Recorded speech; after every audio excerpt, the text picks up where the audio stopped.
Hello. আজকের ছবি আঁকার বিষয় হচ্ছে মানে ইন কোর্স প্র্যাকটিক্যালের বিষয় হচ্ছে মানব ফিগার কম্পোজিশন অনুশীলন। তো এখানে মানব ফিগার বলতে আমরা স্বাভাবিকভাবে বুঝি মানুষের শরীরের কাঠামো বা মানুষের শরীরের চিত্র। তো সেখানে কম্পোজিশন অনুশীলন করতে বলতেছে।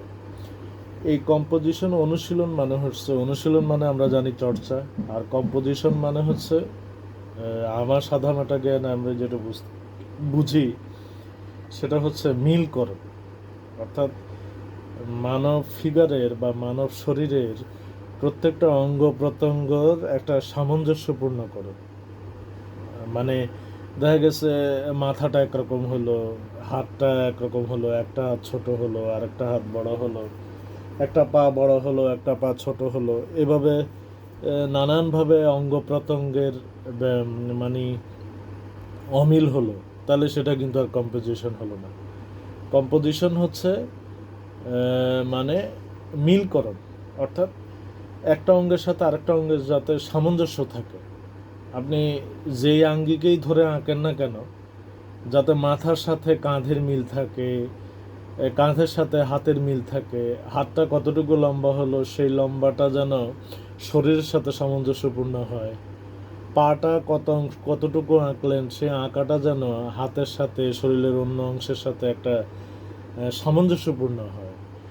এই ব্যাপারটাই হচ্ছে আসলে কম্পোজিশন অনুশীলন।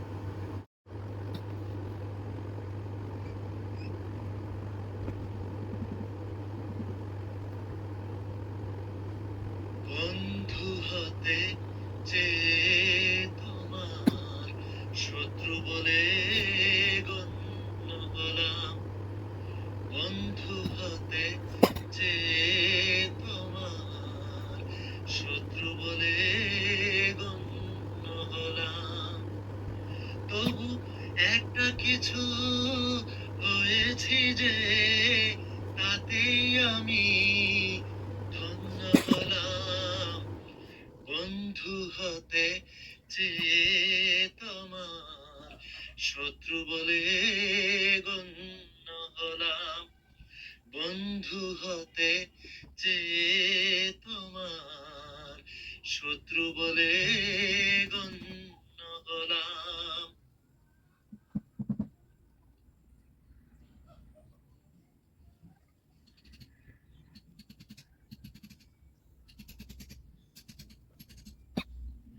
না হয় ভেজালে না একটু হাসির বৃষ্টিতে, আমায় দেখে জ্বাললে আগুন ওই দৃষ্টিতে।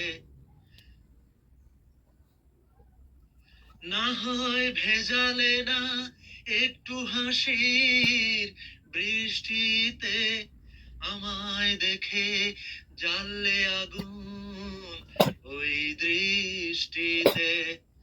তবু অন্য হাজার জনের মাঝে আমি অনন্য হলাম। শত্রু বলে গণ্য হলাম।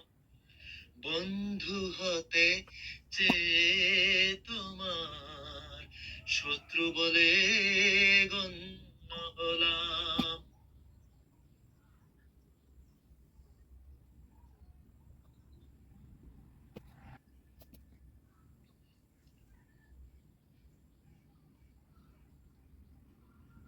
তোমার অনুরাগে নাইবা হলাম ছন্দময়, বিরূপ মনের ভাবনা হলাম সেও মন্দ নয়।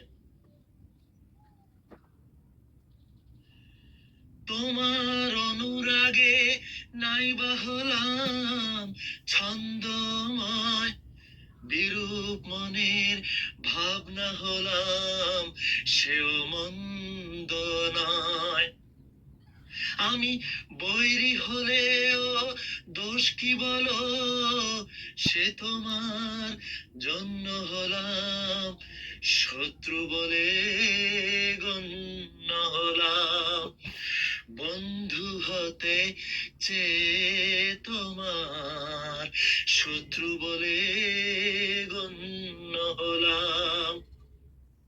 তবু একটা কিছু হয়েছি যে, তাতেই আমি ধন্য হলাম, বন্ধু হতে চেয়ে তোমার শত্রু বলে গণ্য হলাম, বন্ধু হতে চেয়ে তোমার শত্রু বলে গণ্য হলাম,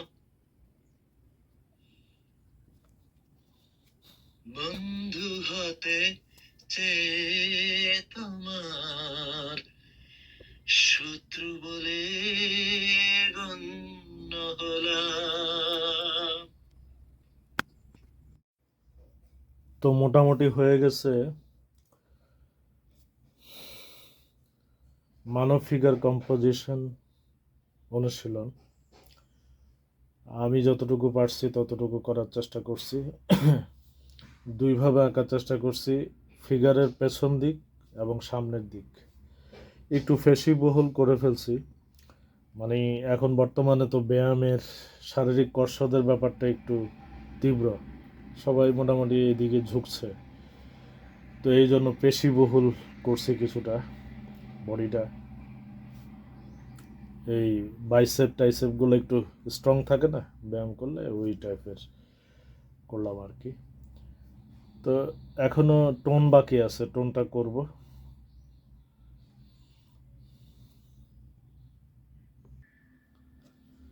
টোনটা দিয়ে নিলাম মোটামুটি। এখন আপনারা একটু দেখতে পারেন, অন্ধকার হয়ে আছে, বিদ্যুৎ নাই, বিদ্যুৎ চলে গেছে। কি জানি দেখতে পাচ্ছেন কিনা কে জানে।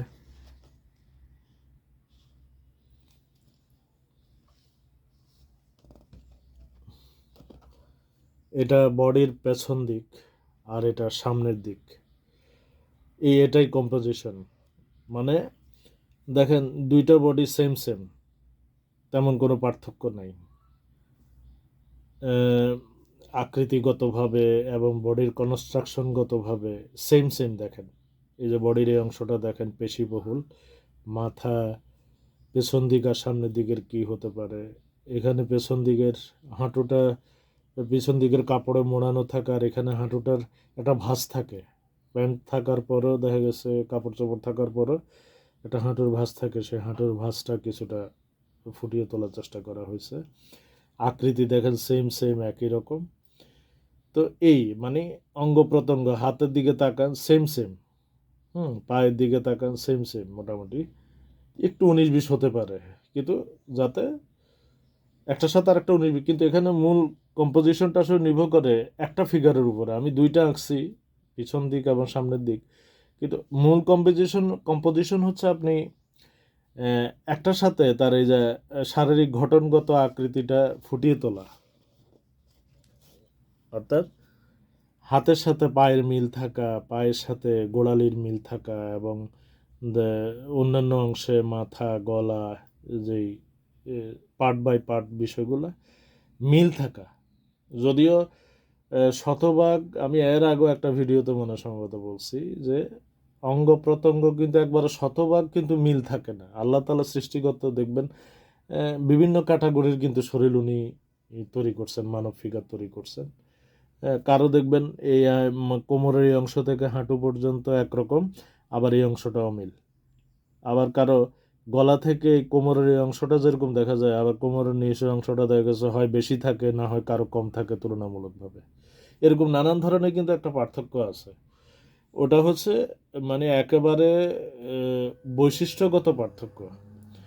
কিন্তু এর মধ্যে, এই বৈশিষ্ট্যগত পার্থক্যের মধ্যেও কিন্তু একটা সামঞ্জস্যপূর্ণতা থাকে, ওইটাই হচ্ছে কম্পোজিশন। আশা করি বুঝতে পারছেন। বিদ্যুৎ আসছে মোটামুটি আমার শেষ পর্যায়ে। তো ঠিক আছে, এখানেই সমাপ্তিটা নিই।